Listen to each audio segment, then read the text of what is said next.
Assalamualaikum warahmatullahi wabarakatuh. Waalaikumsalam Waalaikumsalam warahmatullahi wabarakatuh. Pertama-tama marilah kita panjatkan puji dan syukur kehadirat Allah Subhanahu wa taala yang mana telah memberikan kita nikmat hidayah, nikmat Islam dan nikmat semuanya. Tak lupa salawat serta salam kita junjungkan pada Nabi besar kita Nabi Muhammad Sallallahu Alaihi Wasallam yang mana telah membawa kita dari alam kegelapan, zulumat dan sekarang alam terang benderang seperti saat ini. Oke, kesempatan kali ini kita akan mempresentasikan tentang Sumatera, keunggulan Sumatera. Oke, next. Nama kelompoknya pertama Luiza Wardatul Uzma, Dewi Alianisa, Ilham Januarsa, Yudo Rahmat, Fitya Rizka Dwi Andriani, Muhammad Jovan Ananda, Afrian Anugrah, dan Al-Ghifari Harahap. Ngapa jadi? Oke, yang pertama akan dipresentasikan tentang Bangka yang akan dibacakan oleh Jovan.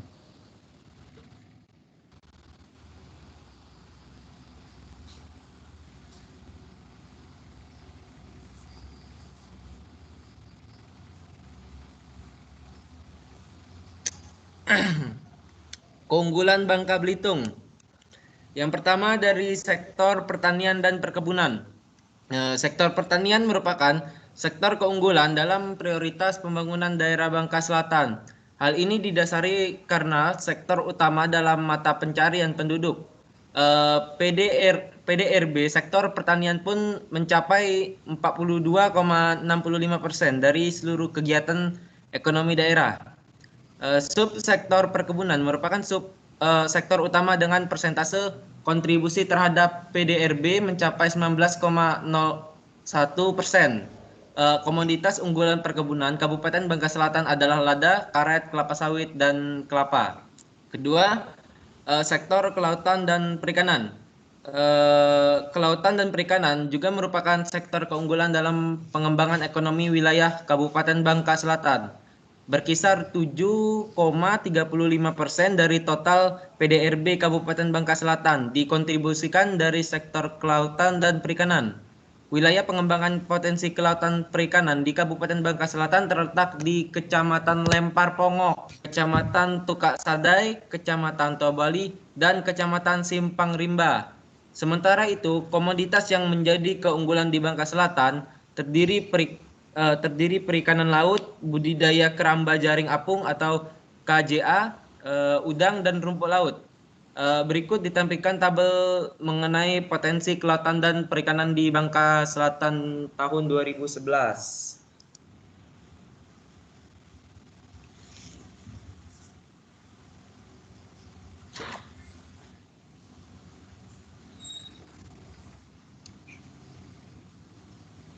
Next, boleh dilanjut oleh Saudari Dewi Elenisa. Sektor pariwisata. Sektor pariwisata merupakan salah satu sektor yang diharapkan terus berkembang dengan baik seiring dengan pembenahan dan pemanfaatan lokasi dan objek pariwisata di Kabupaten Bangka Selatan. Pembangunan di sektor pariwisata sendiri diharapkan dapat memberi multi efek ekonomi terhadap kegiatan ekonomi masyarakat di Bangka Selatan. Bangka Selatan sangat kaya akan potensi objek pariwisata. Objek wisata di Bangka Selatan kebanyakan merupakan objek wisata pantai dan bahari. Selanjutnya akan dilanjutkan oleh Saudari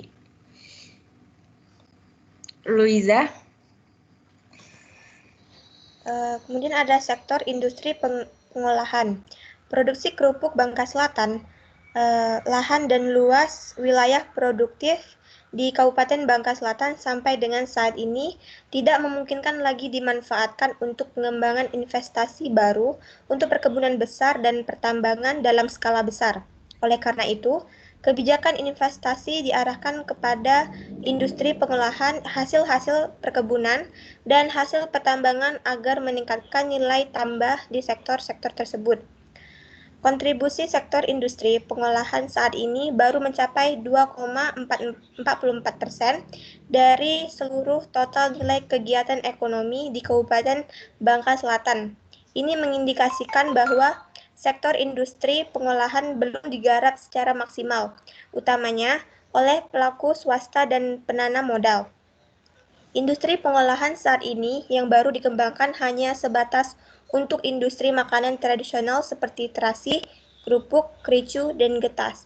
Selanjutnya akan dibacakan oleh Saudara Afrian.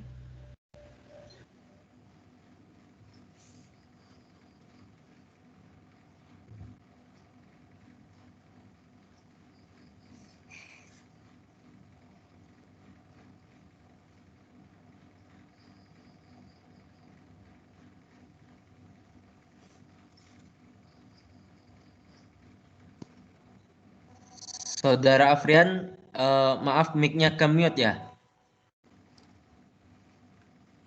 Selanjutnya adalah sektor pertambangan. Meskipun tidak diunggulkan dalam pengembangannya, sektor pertambangan merupakan salah satu sektor yang masih menjadi andalan ekonomi masyarakat Bangka Selatan. Timah merupakan produk andalan di sektor pertambangan. Kontribusi sektor pertambangan khususnya pertambangan timah di Kabupaten Bangka Selatan mencapai 24,37%. Investasi di sektor pertambangan diarahkan kepada industri pengolahan lanjutan untuk komoditas timah sehingga memberikan nilai tambah bagi daerah. Di samping timah, beberapa komoditas lain sektor pertambangan antara lain granit, pasir kuarsa, kaolin, biji besi, zirkon, monasit, tanah liat, dan tanah uruk.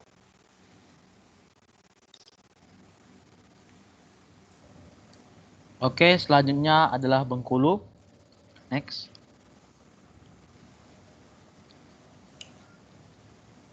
PPT-nya.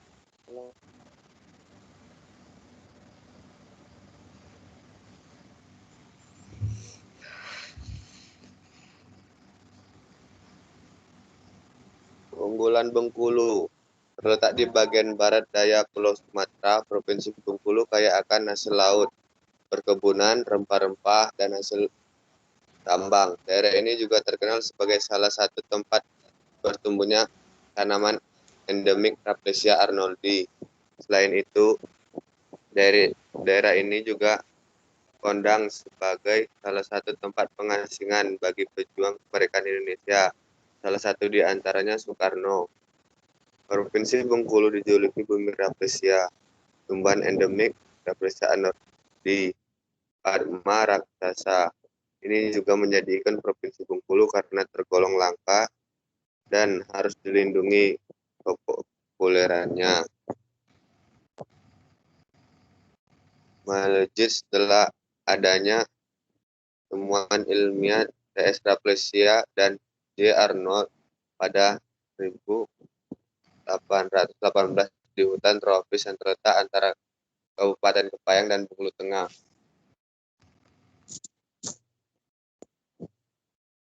Next.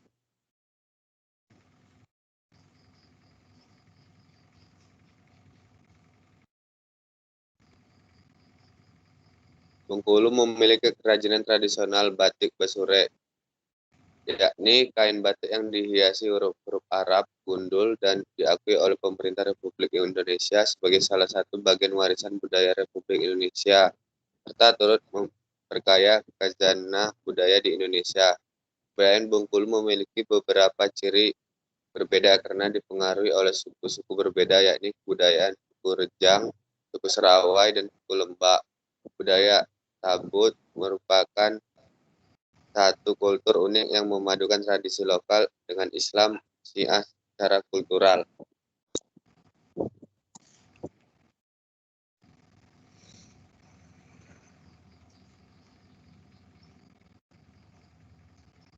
Wisata alam, Pantai Panjang, Pantai Pasir Putih, Pantai Laguna Samudra, Pulau Tikus, Danau Dendam Tak Sudah, Tapak Padri dan Pantai Jakat, Taman Hutan Hujan Tropis, Tahura, Taman Berburu Seblat, Taman Wisata Kona, Danau Tes, Danau Gedang dan Bukit Mahijau, Danau Mas Harun Bastari, Danau Musi, Taman Nanua, Taman Lot Lais, Danau Picung, Taman Wisata Diobagite, Danau Tujuh Warna.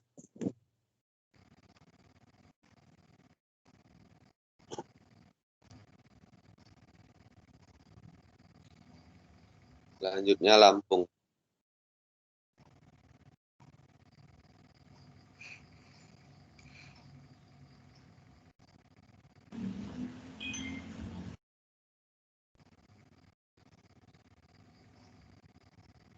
Next.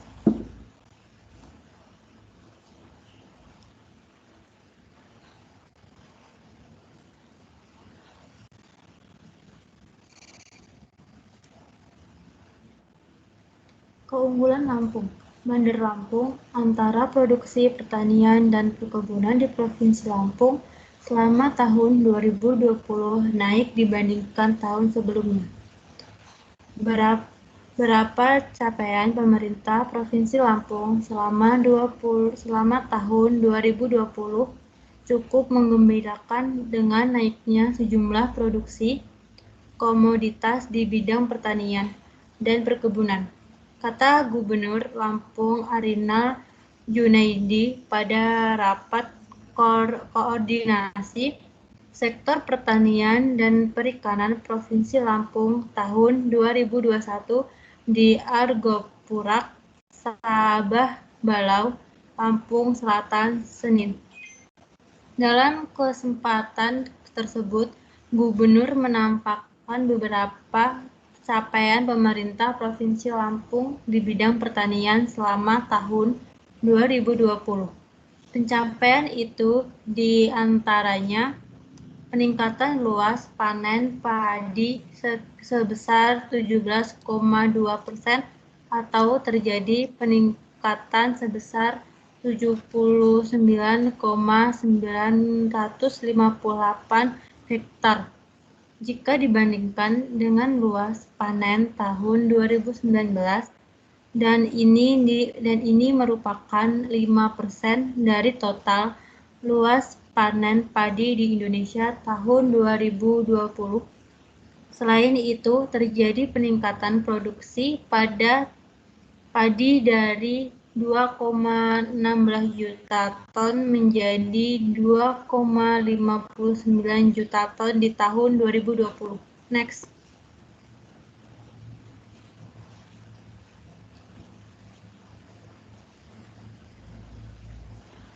Demikian halnya dengan produksi komoditas pertanian lainnya yang juga mengalami tren pertumbuhan di tahun 2020, antara lain jagung meningkat dari 2,37 juta ton di tahun 2019 menjadi 2,47 ton pada bulan Oktober 2020 dan diperkirakan menjadi 2,57 juta ton pada akhir tahun ini dengan share secara nasional sebesar 9,2%.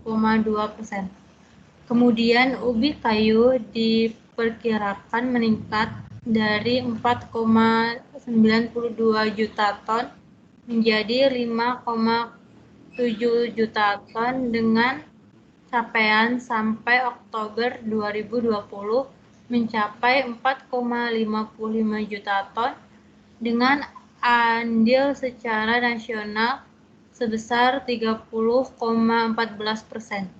Begitu juga kopi dan lada yang juga menjadi komoditas unggulan Provinsi Lampung dengan produksi sebesar 118,145.000 ton untuk kopi dan 15,23.000 ton untuk lada. Tambah Arinal.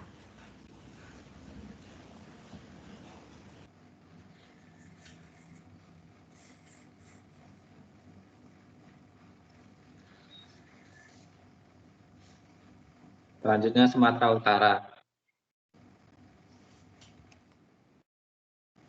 Next.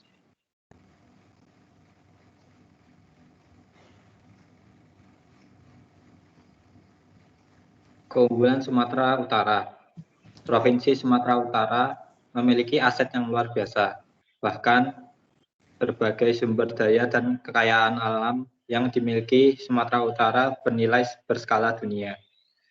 Dengan skala sumber daya itu, Sumatera Utara berpotensi menjadi pemain ekonomi dunia.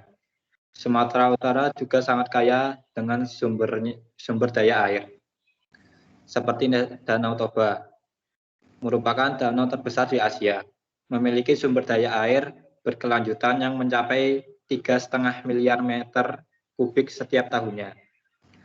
Keunggulan ini, Sumatera Utara adalah posisi geoekonominya yang sangat strategis terhadap Selat Malaka yang merupakan jalur lalu lintas perdagangan tersibuk dunia.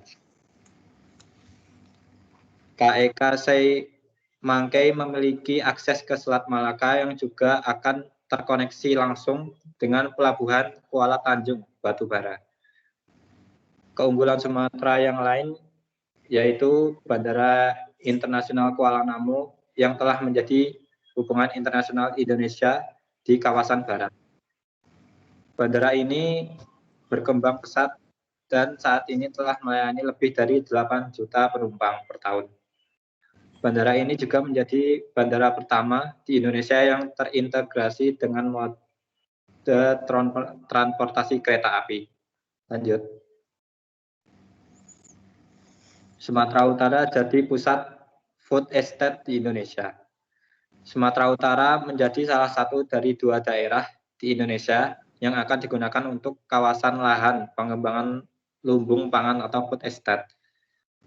Hal ini disampaikan Menteri Pertanian Syahrul Yassin Limpo saat meninjau lokasi food estate hortikultura di Desa Ria-Ria, Polong, Bumbahas. Nantinya, jika program ini berhasil, maka daerah lain di Sumatera Utara yang karakteristiknya mirip dengan Bumbahas akan ikut dikembangkan. Program ini rencananya akan dimulai Oktober 2020 mendatang. Program triliunan rupiah ini diharapkan dapat menumbuh kembangkan sektor pertanian secara merata. Konsep pengembangan pangan yang dilakukan secara terintegrasi di Kabupaten Bumbahas ini mencakup pertanian, perkebunan, dan peternakan di suatu kawasan. Lanjut.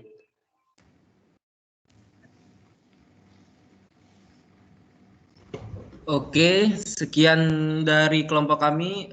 Dari kelompok kami yang baru sudah dijelaskan mengenai tentang keunggulan dari Pulau Sumatera. Mungkin sekian dari kami. Lebih kurangnya mohon maaf karena hanya Allah yang nggak ada kurangnya. Wabillahi taufiq wal hidayah. Wassalamualaikum warahmatullahi wabarakatuh. Waalaikumsalam warahmatullahi wabarakatuh. Terima kasih, Mas.